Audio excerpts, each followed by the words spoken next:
it doesn't have to be a matter of moderate versus progressive, but it almost invariably is, because the standard bearer of the catastrophically failed attempt to moderate on immigration comes from dipshit consultants like Matt Iglesias and David Shore, and it was put into action by dipshit politicians like Joe Biden and Kamala Harris. So it turns out that abolishing ICE is now the moderate position, at least among Democrats. So, in case you didn't see it, this recent survey by Civics had with 291,000 responses. This is the Democratic side of it. 62% of Democrats support getting rid of ICE, and 16% are unsure. So those people are winnable. And only 22% oppose at this point. And I wanted to talk about this because, like, in a sense, this was inevitable, because ICE is essentially just a secret police. If you see interviews with ICE agents, as bad as the stereotype about police is, where it's like, oh, guy who failed out of high school, or guy who's a bully, or guy who wants to exert power over others, so he joined the police, you know what I mean? Like that trope, I suppose. Everything that's true about that is 10,000 times worse with ICE. And in fact, many of the people who join ICE are actually failed law enforcement. So, and what's more, now they're offering like $40,000 to $50,000 signing bonuses to ICE, but of course they're not making it so you have to be more qualified. So essentially, they are bribing people to become brown shirts for the government, to wear masks and kidnap people, and they know that what they're doing is wrong, which is why they're wearing masks. If they thought what they were doing was just and good, they wouldn't have to wear them. And the fact is, like, as federal agents, as long as we've had federal agents, they've mostly been more than happy to not wear masks while they're executing their purpose, because they believed in it.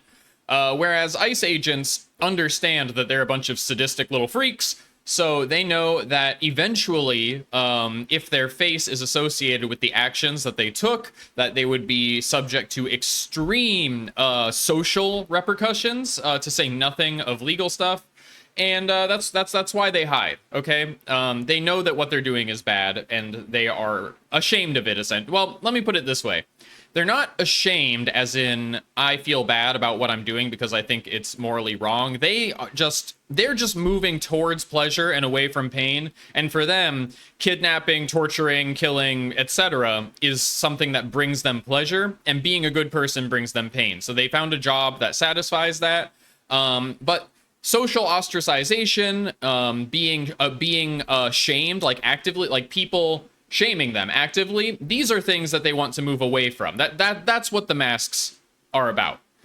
Anyway, this is obvious. I've said this a million times on my channel, like why I hate ICE, why I hate ICE agents, why there is a reckoning coming for them the millisecond that a different type of administration takes power, if that happens. What I really want to focus on here is actually the trajectory over time. You see here at the beginning, it was 49% over in January of 2019. So I guess Trump ends around here. Biden is all throughout this decline, and Trump starts up again, and support goes back up, and it gets flipped. And the reason for this is that prior to Biden, this was kind of a contentious issue. There was like debate over it, as you know, in the wake, like kind of concurrent with defund the police and BLM was the abolish ICE stuff, mostly because of how bad Trump 1 was. And ICE is much worse now, but even then, I was going to law school around the time Trump 1 was happening, and it was very obvious to me that essentially the purpose of ICE and its agents is to enact, acts of terrorism against the population. And at the time, it was actually more racially coded against Mexicans. So it was really like trying to make America white again, essentially, is kind of like what their, self-described purpose was. So anyone who was kind of sensible and looking at the facts and wasn't just ideologically driven, would have understood that abolishing ICE was the obvious choice. And ICE is younger than I am. So in 2019 and 2016 through 2019, whatever, it was a very, very young agency. And I think that, like, what I wanted to talk about primarily is how moderate Democrats, how the right wing of the Democratic Party enabled and exacerbated, honestly, all the problems with ICE by electing someone whose strategy was to be Republican light on immigration and to stoke the fears of immigration in the vain hope that it would rally support for the Democratic Party. And of course, I'm talking about Joe Biden, but a lot of Democrats have tried this strategy with a big mix of success. Like, for example, Ruben Gallego in Arizona, I think that you could say arguably that he succeeded using this kind of rhetoric, though I don't know to what degree that helped the Democratic Party as a whole, because by stoking anti-immigrant sentiment in a swing state, maybe you win your election, but you also, like, just enable your population to become more and more right-wing. You don't do anything to stop that. And eventually they're going to want the most right-wing option. They're going to want someone who's actually, like, in an evil way, anti-immigration. You know what I mean? Because the anti-immigration position, whether it's a moderate Democrat holding it, whether it's a hardcore Republican holding it, is dumb as fuck. It's not based in reality. The United States should have more immigration. The United States, as a matter of fact, should strive to take in as many immigrants as possible from other countries in order to, if you want to look at it in a mutualistic way, in order simply to enrich our country,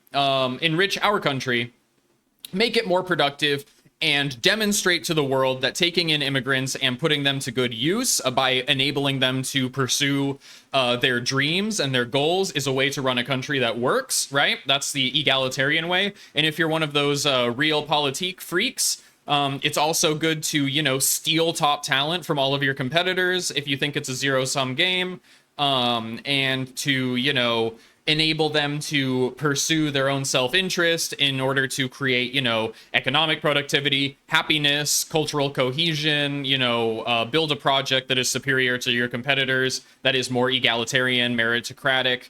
No matter what your philosophy is, the immigration case should be pro-immigration. Every single person on this planet who is anti-immigration is only anti-immigration because of racism, because of xenophobia, because of misinformation. That's an option. Maybe you think immigration is bad, and I would say to you that if you look into immigration and its effects, you'll find that you are wrong. And I think a curious person maybe will go look it up, will look into the effects of immigration on different countries, and they'll see that, in fact, economically, culturally, it is overwhelmingly a beneficial thing to have immigration. And in fact, if you look at the root causes of the demographic collapse in many countries, you'll see that it's actually related to a dogmatic belief that the only way that you should be allowed to grow your population is by having a very specific ethnic group have more kids. And this is a completely avoidable conclusion. It makes things much harder. Countries all over the world are struggling with answering that question.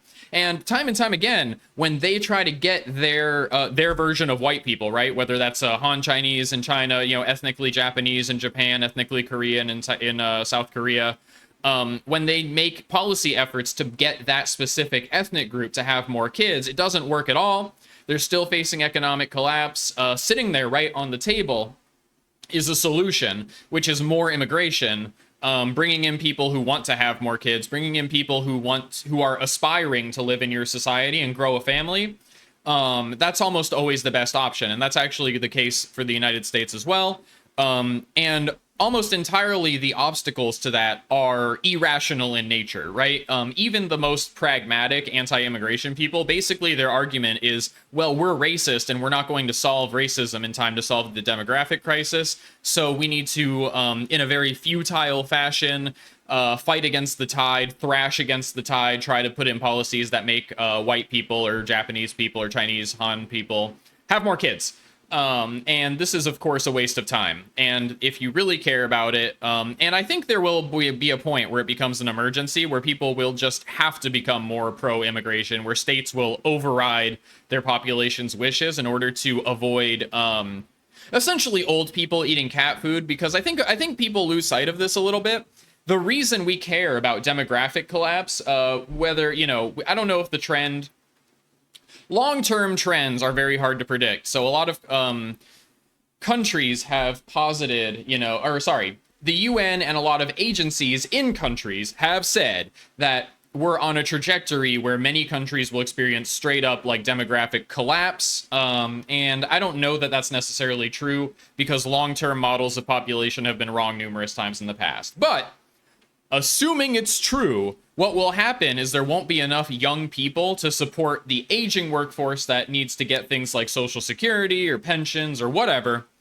And the economy will collapse, and you'll have a bunch of old people eating cat food. Ironically, it'll be like the most racist people. You know what I mean? Like the victims of demographic collapse cosmically, in a sense, deserve it, because they're the people who prevent immigration.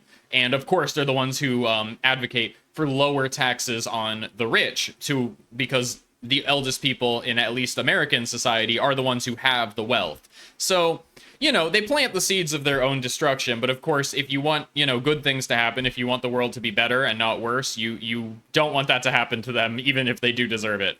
And ICE and its supporters, including Joe Biden, who unambiguously throughout his presidency threw himself on the sword of, I'm anti-immigration, I hate immigrants, I want to get rid of as many as possible, I have the most intense immigration policy possible, but Donald Trump vetoed it.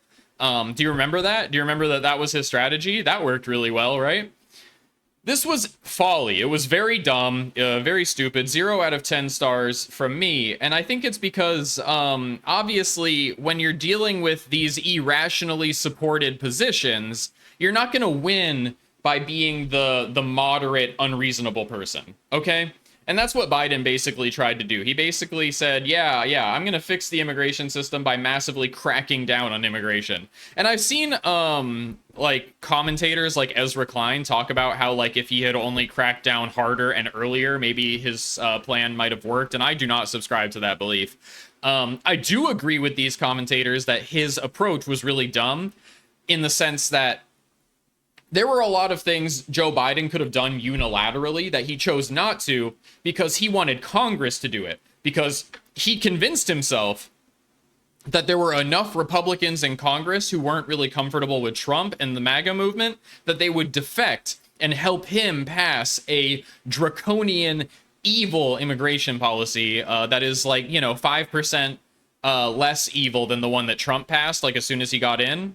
So even though that was completely fake, that was not true, no Republicans defected, all it took was one phone call from Trump, and then that was completely scuttled. And no matter how much Biden pissed or shit himself complaining on TV about how Trump made that phone call, this was convincing to exactly nobody. And the Democratic Party is still struggling with this, because as the thermostatic reaction of the population kicks in, and you get charts like these where the base almost entirely almost entirely is charitable, a strong majority of Democrats believe that ICE shouldn't exist at all. Okay, that represents a shift in the belief that we should conduct immigration policy the way that we're currently doing it, right?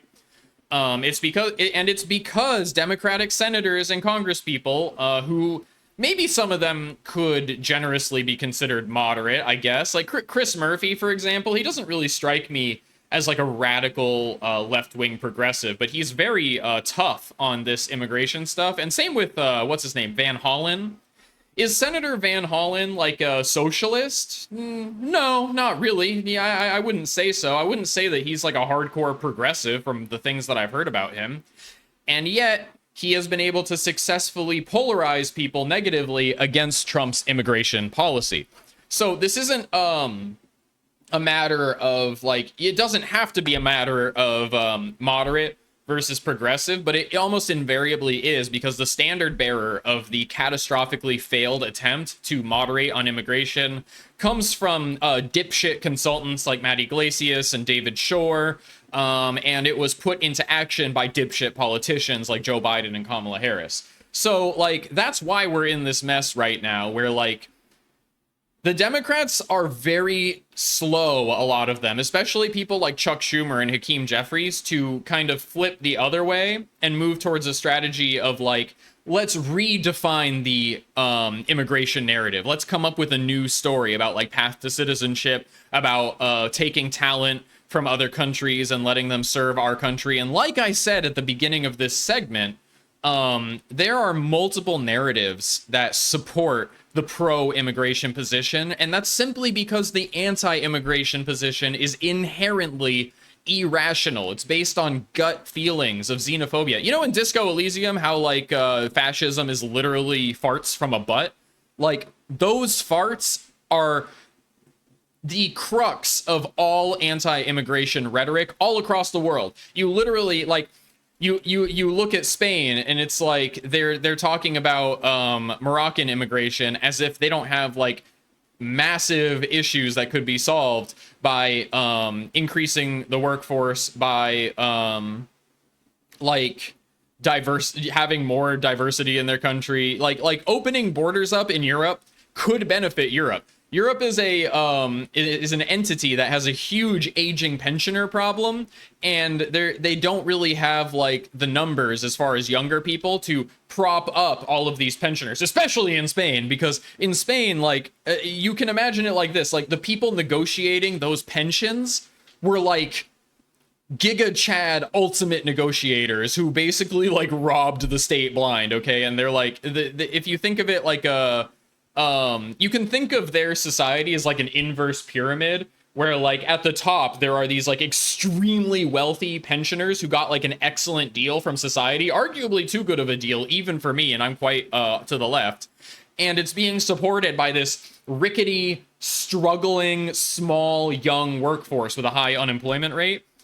I like to think that there could be some stimulus from just, you know, being slightly less racist and letting people in. And I use Spain as an example because that's kind of more personal to me, but this is true of the entire Eurozone. And to the extent that they dislike immigration, it's literally because they hate Muslims, because they have an idea of cultural assimilation that is very much, like, uncompromising in any way. Like, you look at history, right? And anytime there's an influx of immigration, what you actually wind up with, and this is usually positive, almost always positive, or at least neutral, is that the culture shifts to some medium, you know, some middle ground between the values and beliefs of all of the constituent ethnicities, or, in the worst case, there's, like, a dominating, crushing culture imposed from above, from, like, a occupying or colonial force. And obviously the first option is better, and it's, like, eminently attainable. But if you look at the average Euroid, they very much want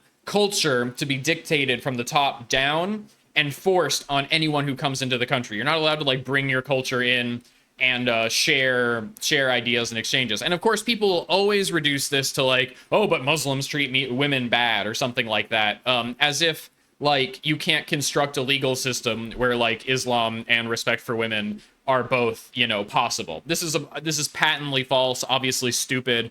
And you can look at any metropolitan, multicultural place in the world, like New York City, for example. Like, there's tons of Muslims there, totally fine.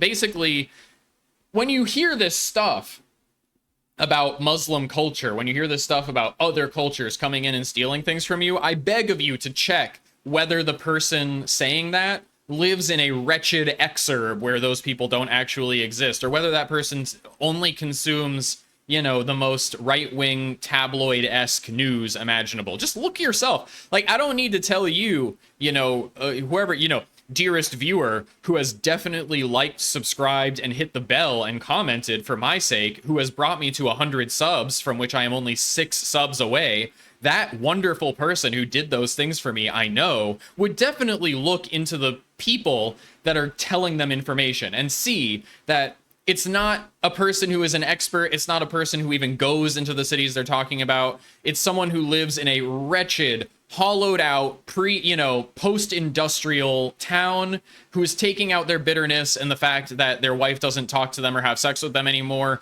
on the internet. So, like, just think about it for like 10 seconds that, like, all of these countries across the world have this pensioner problem. And the most obvious solution in the world is being left on the table because they're scared of brown people.